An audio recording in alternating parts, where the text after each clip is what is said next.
So, pakasuhan kasi ng Bureau of Customs yung 3 importers po na sangkot sa smuggling ng 13 luxury cars sa mag-asawang Curly at Sara Diskaya.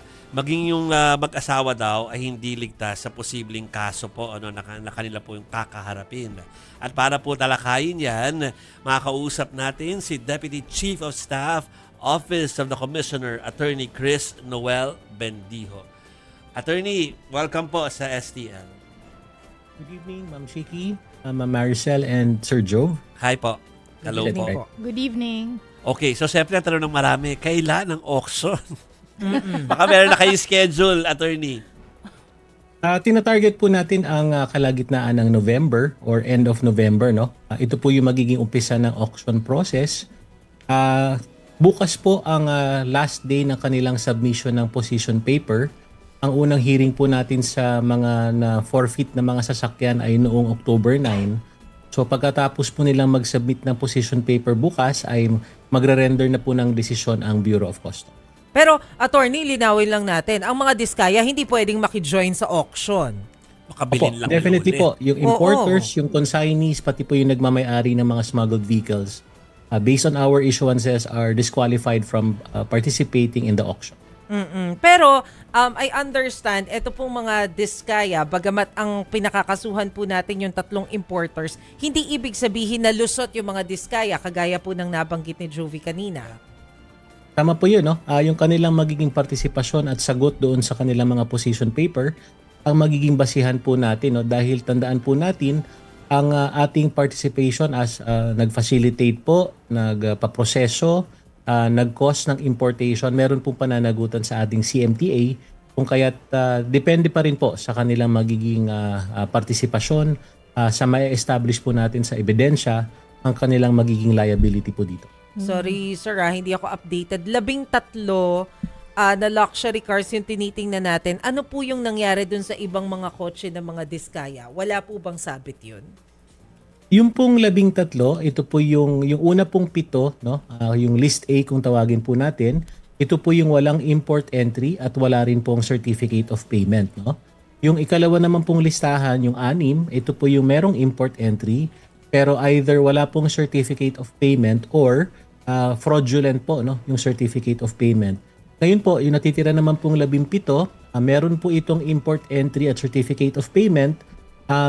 Minabuti na rin po ni Commissioner Ariel Nepomuceno na padaanin po ito sa post-clearance audit, no? Tinitingnan po natin kung tama ba at akma yung buwis na binayaran ng mga importers na ito. Ganun pa man po, ma-update na rin po namin kayo.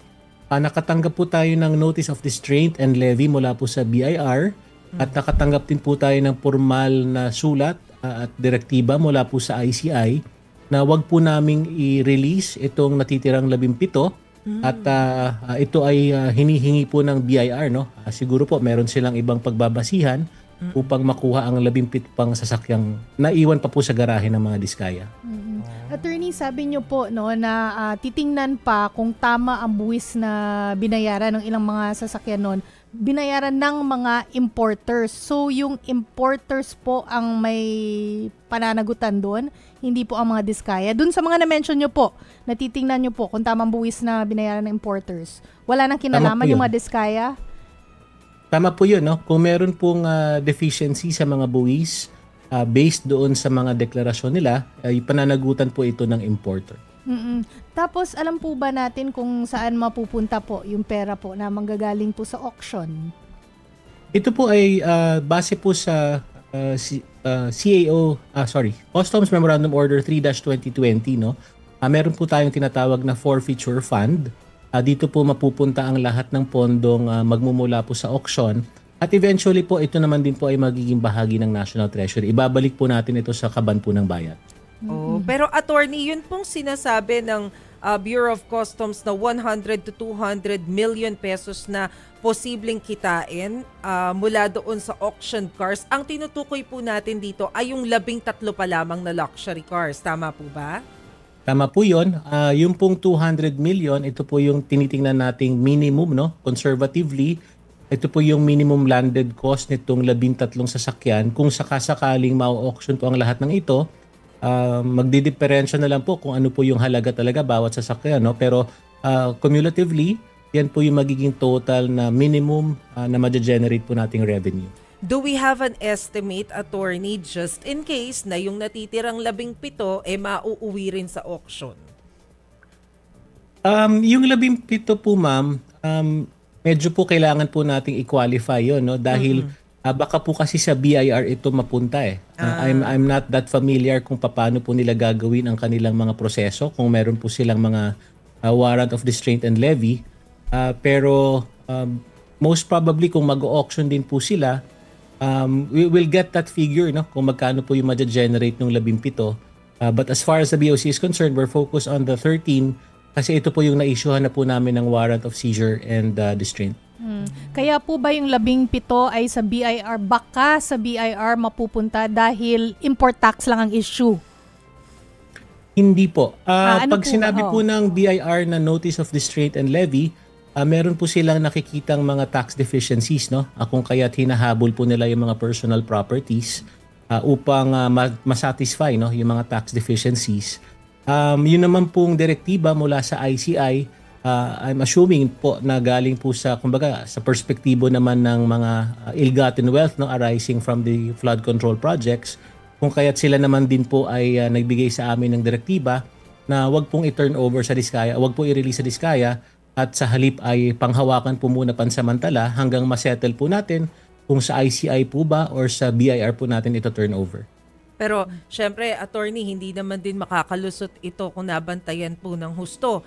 Ano na po ang update doon po sa mga personnel ng customs na posibleng may liabilities dito po sa nangyaring pagpasok ng mga luxury cars ng Diskaya? Totoo po yan, no? Sa aming investigasyon, nakapag-issue na po tayo ng higit sa 12 show cause orders sa aming mga kawani, no? Sa mga officials at employees ng BOC na either lumalabas yung pangalan sa papel ng importasyon or yung kanilang pirma ay nandun sa mga dokumento, no? Sa aking pagkakaalam, nakapag-sumiti na po sila ng kanilang mga paliwanag at ito po ay ine-evaluate na ng ating legal. Dumadaan na po ito sa administrative proceedings. Maglalabas na lang po siguro kami ng update kung ano po yung mga magiging resulta po nito. Pero just in case, ano po yung tinitingnan natin na mga posibleng liabilities nito pong 12? Well, una po, higit po sa 12, no? Higit. Pangalawa po, and in terms of liability, mag-iiba-iba po kasi. May mga instances po na pwede po nating kapabayaan, no? Administratively, negligence po yung pwedeng i-charge. Kung siguro sa ibang instances, kung talaga pong ganun ang lalabas na naratibo o talagang mapapatunayan po natin, meron din pong aspeto ng falsification. So mag-iiba-iba po yung kanilang liability. But siguro for administrative purposes, nandyan na po yung negligence, nandyan na po yung kung meron pong falsification, nandyan din po yung dishonesty. Aside from the criminal exposures, no? Depende po talaga sa kanilang magiging partisipasyon. Okay. So pag administrative, malamang yun si BAC, attorney? Opo, definitely po. And of course, pwede rin pong again maging part doon sa unlawful importation. Kasi po yung act of facilitating, no, yung pong smuggling or unlawful importation of articles ay part din po ng violation ng ating Customs Modernization and Tariff Act.